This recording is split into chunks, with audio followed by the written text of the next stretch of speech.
Muy buenas noches, estimados estudiantes. Les habla el licenciado Alan Bravo. Y este año, como ustedes saben, estamos pasando a la clase de macroeconomía. Y precisamente en el interés de ir avanzando materia, hoy voy a hacer una introducción al tema de la macroeconomía. Entenderán primeramente que la macroeconomía se refiere a un estudio a nivel global de la economía. La economía, una definición es que es el estudio de los fenómenos que hacen a la asignación escasa y óptima y de los recursos que son escasos. Otra definición tiene que ver con todo fenómeno económico que se refiere a la producción, distribución y consumo de bienes y servicios para satisfacer necesidades, ¿no? La economía es una ciencia, como ustedes sabrán. Y esta economía se divide en dos partes, la microeconomía y la macroeconomía.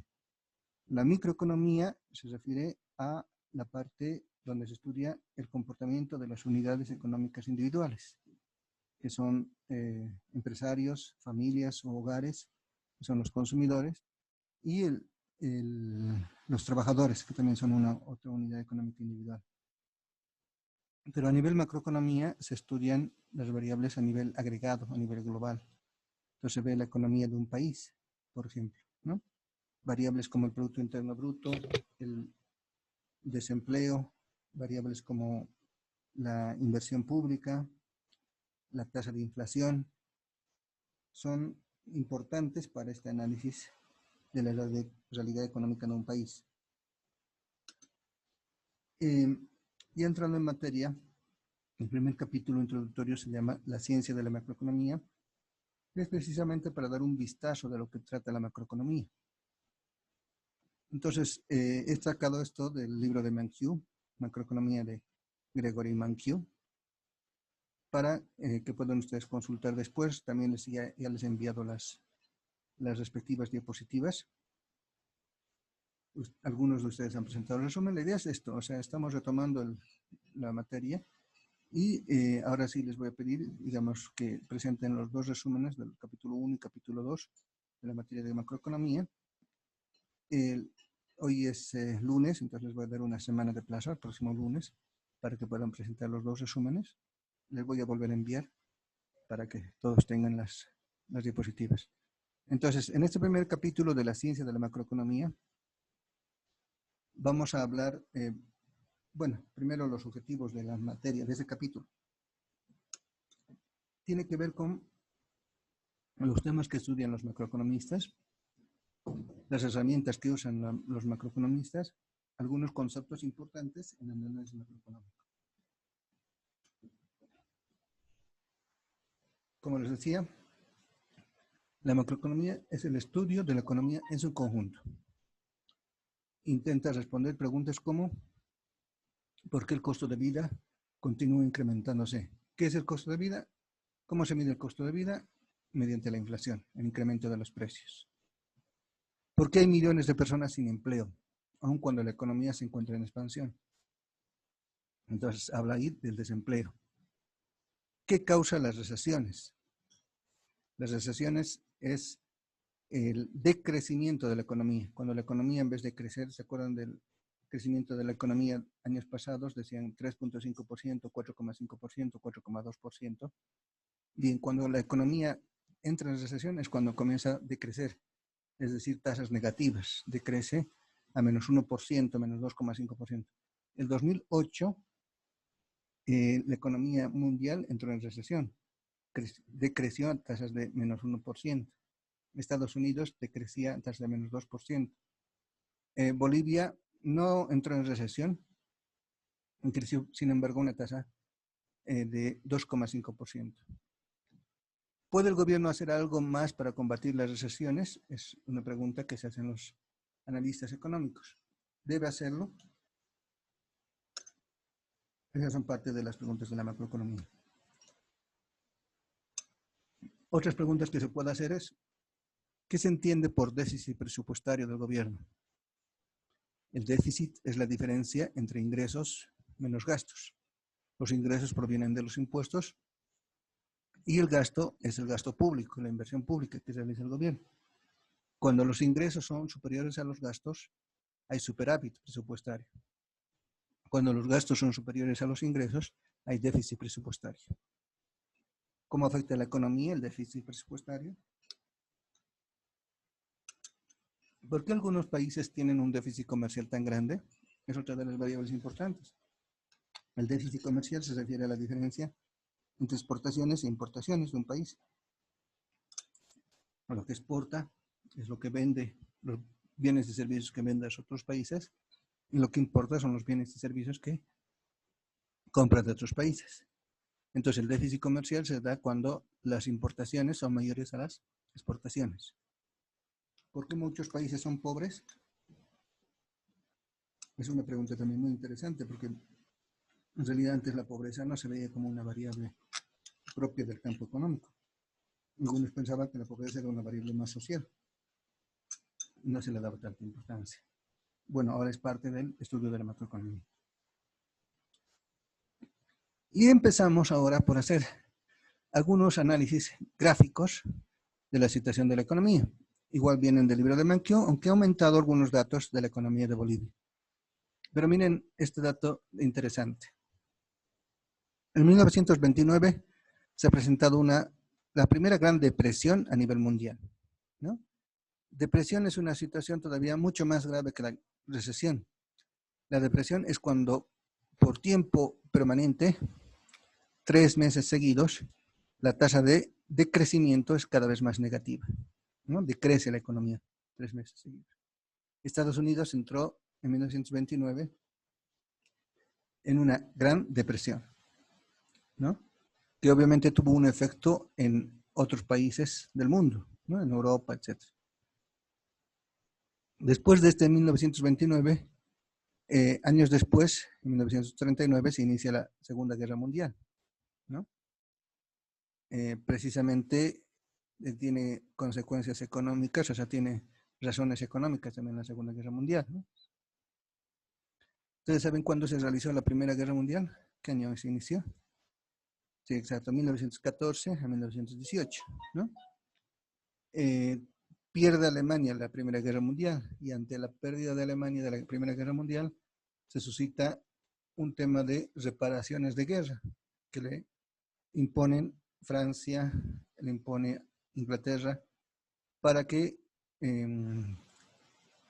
adquiere como una especie de deuda por los daños de la guerra.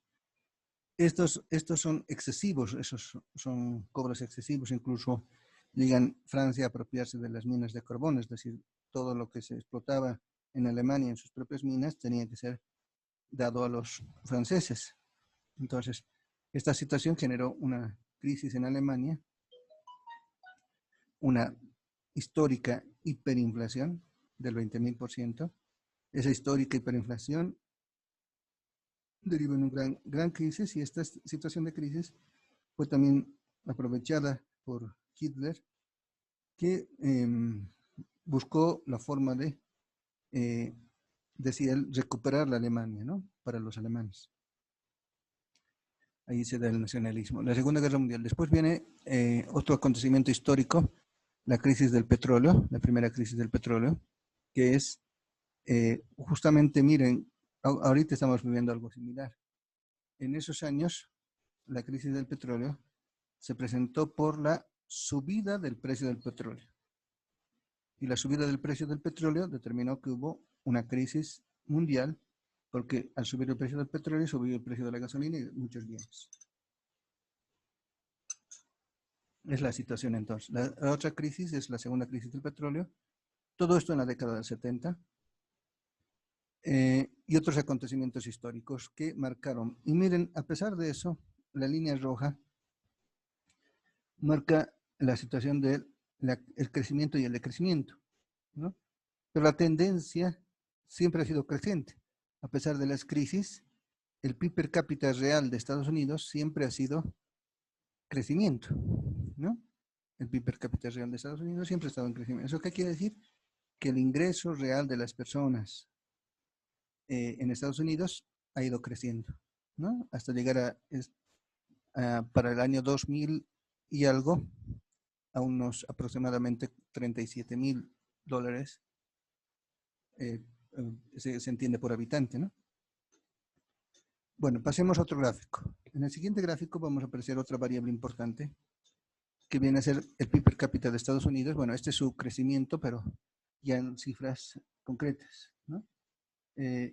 A ver, voy a tratar de mostrarles un poco más amplio. No sé si pueden ver eso, pero la mayor PIB per cápita se presenta para el año 2016 y alcanza la cifra de $62,795 millones de dólares, ¿no? A ver, vamos a confirmar esto.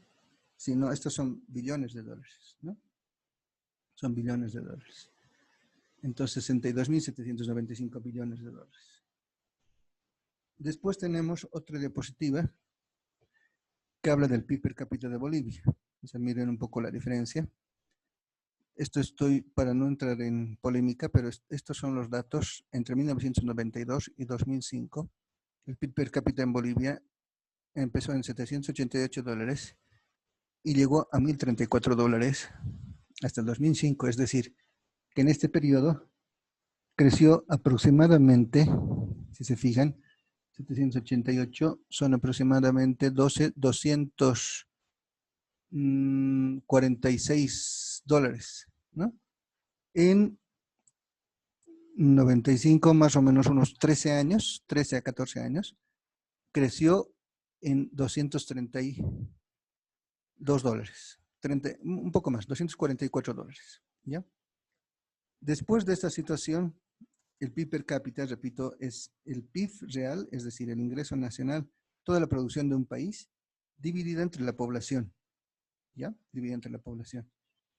Para los siguientes años, el PIB per cápita, entre el 2005, 2006, en realidad 2006, hasta el 2018, pasó de 1.219, como lo habíamos dejado en el año 2005, dólares, a $3,549. Entonces, antes creció en $244 en 14 años.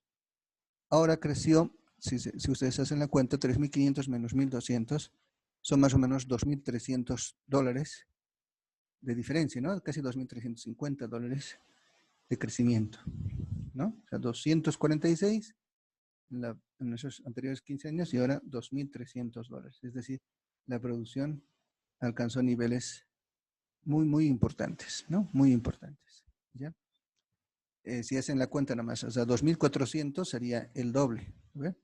Pero se superó el doble y se llegó a casi 3 veces 3.600 lo que era antes, ¿no? Entonces, ese es un importante crecimiento del PIB per cápita. Otro dato importante, vamos a otros datos importantes. La tasa de inflación de Estados Unidos. Miren, la tasa de inflación de Estados Unidos solamente tuvo precisamente esos picos muy altos para el año previo a la crisis, 1919, una gran inflación del 23%, 24%. Bajó y miren, después se presentó un fenómeno contrario a la inflación, una deflación, una disminución de los precios. La disminución de los precios también es un efecto económico que puede tener mucho impacto en la sociedad. Imagínense que las empresas se enfrentan a una deflación, es decir, que los precios de sus productos bajen su precio, todos los precios bajen, entonces eso disminuye sus ganancias. La deflación también es algo que afecta mucho a la economía. Ha habido 2 picos de deflación, miren, 1930 y tantos también, ¿no? 32 más o menos. Después comienza otra vez inflación y otra vez deflación, un poco hasta menos 2,5%, y después comienzan a inflaciones, pero la inflación mantiene ya ritmos permanentes de no mucho cambio. O sea, la mayor inflación no llegó al 10%, ¿no? En Estados Unidos. Esto entonces refleja la tasa de inflación, que es, repito, el incremento generalizado de los precios. Por otro lado, tenemos otro dato interesante, es la inflación histórica de Estados Unidos, reflejado desde el 57, pero esto ya es hasta el 19, hasta el 2019, ¿no? Que está el año 2000, por aquí. Entonces, repito, la inflación en este caso máximo llegó al 14-16%, el IPC de Estados Unidos, y después se mantuvo por debajo, aunque hubo una deflación nuevamente y después se mantuvo nomás permanente. Vamos a otro gráfico. Es la inflación de Bolivia. La inflación de Bolivia, a ver, voy a intentar, a ver, me dicen si pueden ver ahí. Por ejemplo, la inflación en Bolivia para 1992 igual 12.1%. Evidentemente ya es estos años posteriores a la hiperinflación que llegó a Bolivia, que fue también histórica, ¿no? Un récord mundial. 12.1%, después 8.5%, 12.4%. Estamos en el gobierno de Sánchez de Lozada. La inflación como pico más alto llegaba al 12.4%, después bajó 2.2, 4.6, 2003, 2004, 2005, 4.4. Hubo una inflación más fuerte para el año 2008 de 14%, justamente es el año de la crisis financiera a nivel mundial. La inflación fue alta, 14%, y después nuevamente bajó, llegando a 9.9, 4.5, 5.7, y después entró en picada, en bajada, hasta llegar a 1.8%, ¿no? Esta es la situación, digamos, de la inflación en el país en cuanto a incremento de precios. Alguien podría preguntar que si uno acumula, digamos, los datos de la inflación, sí puede haber habido, digamos, un importante crecimiento de los precios, ¿no? Un aumento considerable de los precios. Así, si hacemos una acumulación. Obviamente, ¿qué es lo que nos importa a los trabajadores? Es que el aumento salarial siempre sea algo más alto que la inflación, cosa que su poder adquisitivo de sus salarios no se reduzca, ¿no? El poder adquisitivo es la cantidad de bienes y servicios que pueden comprar con alguna cantidad de dinero específica. Entonces, cuando hay una reducción del poder adquisitivo, se reduce la cantidad de bienes que puedo comprar con una cierta cantidad de dinero. Bien, pasamos la tasa de paro en Estados Unidos. Paro es lo mismo que desempleo, ¿ya? En España llaman paro. Entonces, la tasa de paro o desempleo en Estados Unidos es como porcentaje de la población activa. La población activa es aquella población que ha decidido trabajar y que está en condiciones de trabajar, digamos, ¿no? Entonces, aquí pueden ver la tasa de paro, tasa de desempleo. La más alta fue en 1929 y sus años posteriores, que comenzó a subir considerablemente hasta llegar a un 25% de paro, que es muy alto. Después se redujo, ¿no? Hasta 1943, ya que no pasaba del 1,5%. Después aumentó, pero tampoco superó el 10% como máximo, digamos, ¿no? Y después se mantuvo la tasa de paro baja. Para el desempleo total de la población activa, este es el modelo de la OIT y es de Bolivia, ¿no? A ver, aquí tenemos el desempleo, total desempleo. La tasa de desempleo siempre se ha mantenido en niveles muy bajos en Bolivia, precisamente porque el mayor porcentaje de empleo en Bolivia es informal, es decir, son los cuentapropistas. Por lo tanto, desde el punto de vista de la OIT, que se considera que una persona está empleada, si en la última semana de hacer la encuesta o el estudio ha tenido algún tipo de ingreso esa persona, entonces se considera empleado. Desde ese punto de vista, si un mendigo, por ejemplo, podría ser empleado. Entonces, es muy baja por esa situación, ¿no? Población activa total, estimación del modelo OIT. Entonces, pasando a otra diapositiva, ¿por qué aprender macroeconomía? Bien, aquí volvemos a lo teórico. La macroeconomía afecta al bienestar de la sociedad.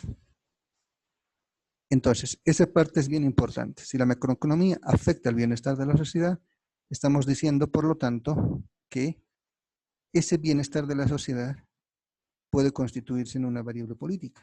Podemos analizar políticamente qué es realmente que la sociedad esté en bienestar, que tenga determinados ingresos, que tenga determinadas posibilidades de adquirir determinados bienes, que no esté estresado, que esté en una situación cómoda, digamos, de ingresos, que viva tenga su vivienda, que tenga un lugar donde vivir, que tenga salud, que tenga acceso a educación, entonces todas esas cosas.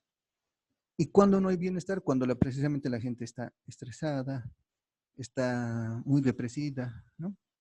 Entonces aquí hay datos interesantes que nos permiten analizar cómo es, por ejemplo, la situación de Estados Unidos. Dice, cada aumento de un punto de la tasa de desempleo está asociado a Estados Unidos a un incremento de 920 suicidios. Entonces, si hay desempleo, Si hay mucho desempleo, la gente puede llegar hasta suicidarse por no tener un trabajo. 920 suicidios. 650 homicidios, es decir, el crimen también aumenta.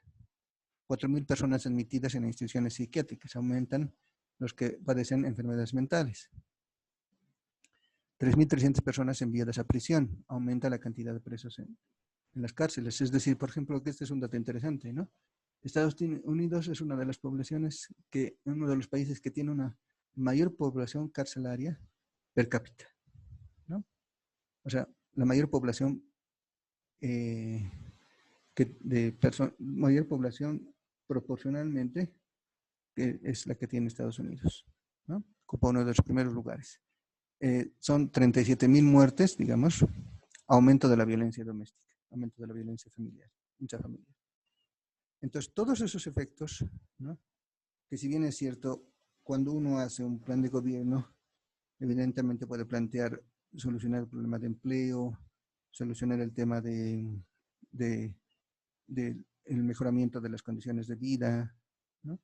Acceso a salud, educación, etc. Y eso va a repercutir en que haya menos suicidios, en que haya menos enfermos mentales, haya menos posibilidades de la gente que cometa crímenes, etc. ¿no? Entonces, ese es el planteamiento, ¿no? Entonces, la macroeconomía incide en el bienestar de las personas, por lo tanto, la macroeconomía incide en variables sociales, incide en variables políticas, al considerarse que es importante que un gobierno tome en cuenta todas estas, bien adecuadamente la macroeconomía, para evitar estas consecuencias sociales que puede haber en la población. Uno de estos yo lo aumentaría, es el tema de la inestabilidad social, por ejemplo, ¿no? ¿Por qué aprender macroeconomía?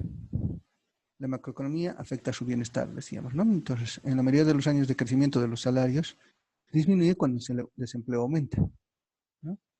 Entonces, si el desempleo aumenta, los salarios van a disminuir. ¿Están de acuerdo con eso?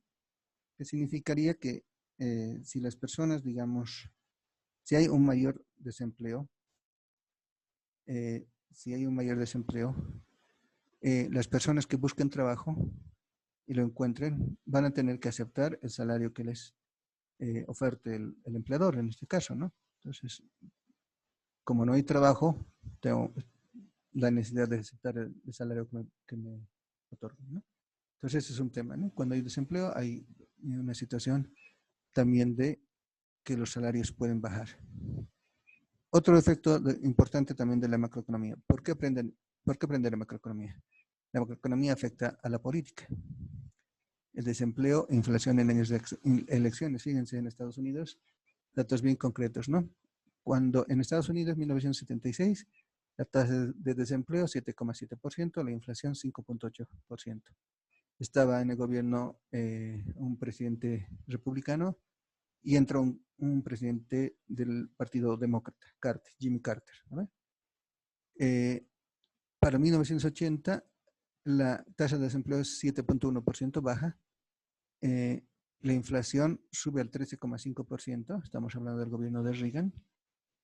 Y, sin embargo, digamos, es reelecto en 1984 el presidente Reagan, ¿no? O sea, digamos que la tasa de desempleo se mantuvo, en algún caso bajó y después no llegó a subir al 7,7%, entonces la gente lo consideró no más aceptable.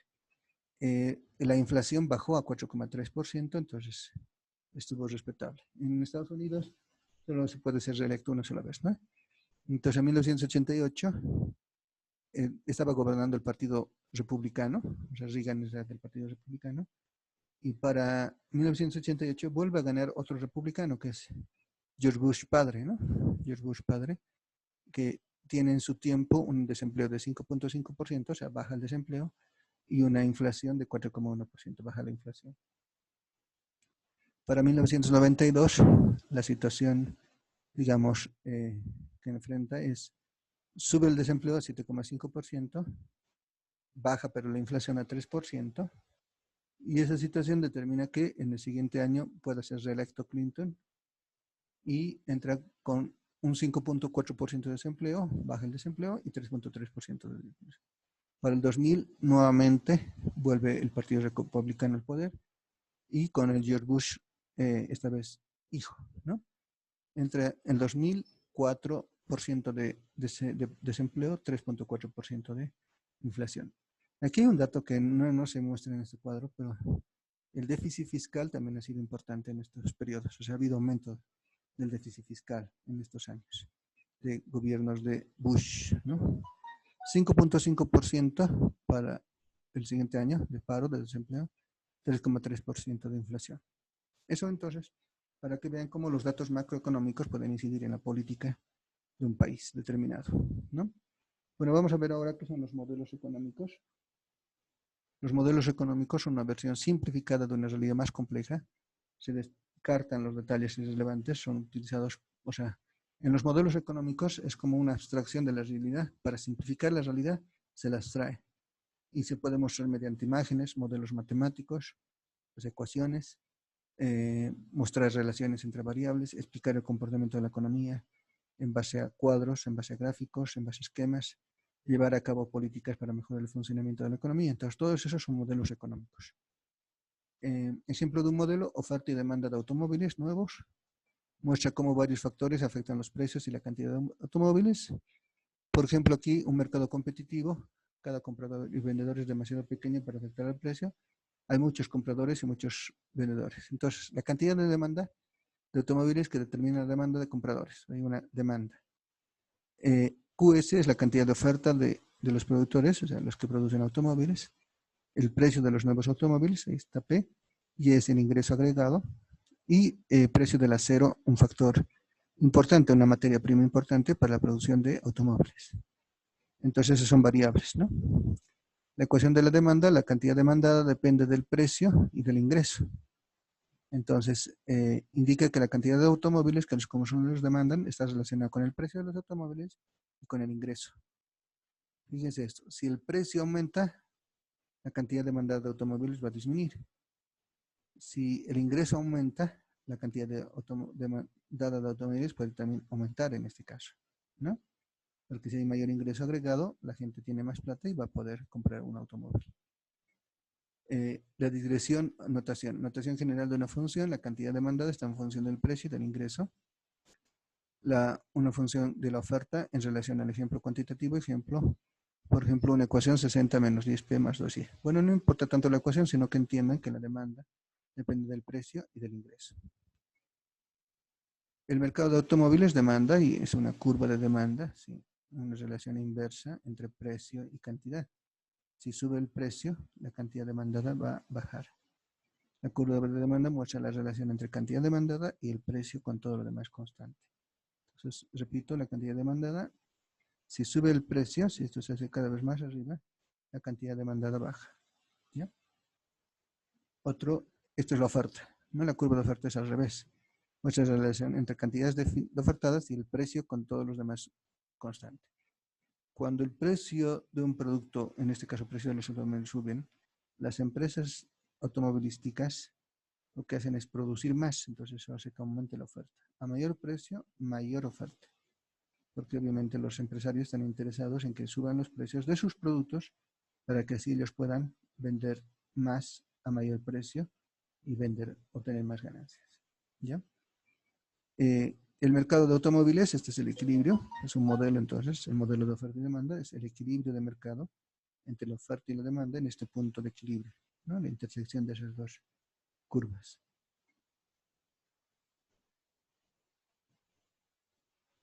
Tenemos algunos desplazamientos. Un aumento del ingreso, por ejemplo, aumenta la cantidad de demandas de automóviles. O sea, si aumenta el ingreso, va a haber más demanda de automóviles, aunque el precio suba, ¿no?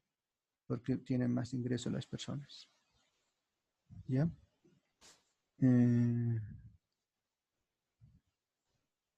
efecto de un aumento del precio del acero, por ejemplo. El acero, repito, es una materia prima importante para la producción de automóviles. Si aumenta el precio del acero, están aumentando los costos de producción, el costo de la materia prima. Entonces, es posible que la oferta, que era esta, ahora se reduzca, se desplaza a la izquierda. Cuando es aumento, se desplaza a la derecha. Cuando es disminución, se desplaza a la izquierda. Pues ahí está. Tenemos las variables endógenas, que aquí están las variables endógenas, vienen terminadas en el modelo, y las variables exógenas vienen ya dadas, o sea, vienen determinadas fuera del modelo. Entonces, en este modelo, las variables endógenas son el precio, la cantidad ofertada y la cantidad demandada, y están dadas el ingreso y el precio. Entonces, lo que se determina en el modelo es el precio, la cantidad de oferta y la cantidad de demanda. Una multitud de modelos, o sea, no puede resolver todas las cuestiones que nos interesan, pero hay por eso modelo de oferta y demanda, como hay varios otros modelos más, ¿no? Por último, está el tema de los precios flexibles, que significa que el mercado se vacía. El supuesto de precios flexibles ajusta la demanda y la oferta hasta el equilibrio. En el corto plazo, muchos precios son rígidos, o sea, quiere decir que no varían mucho. Se ajustan lentamente en respuesta a cambios de una oferta y demanda. Por ejemplo, muchos contratos de trabajo establecen el salario nominal por un año o más, entonces no cambia el salario. Muchas revistas cambian los precios solo una vez cada 3 o 4 años. Entonces son precios rígidos. En cambio, hay otros precios que se mantienen más flexibles, ¿no? El comportamiento de la economía depende de una parte si los precios son rígidos o flexibles. Si los precios son rígidos, entonces la demanda no siempre será igual a la oferta. O sea, no va a cambiar. Si los precios no cambian, entonces no va a restablecerse el equilibrio. El desempleo, exceso de oferta de trabajo, o sea, es decir, si hay desempleo, quiere decir que hay más ofertantes que quieren trabajar y hay menos demanda de trabajo, porque las empresas no siempre venden los bienes que producen. En el largo plazo, precios flexibles, los mercados se vacían, la economía se comporta de forma muy diferente. Bien, entonces eso sería la clase de hoy día. Y como ya la idea es que hagan este resumen de todo esto, pero esta es una introducción a la parte de macroeconomía. Gracias.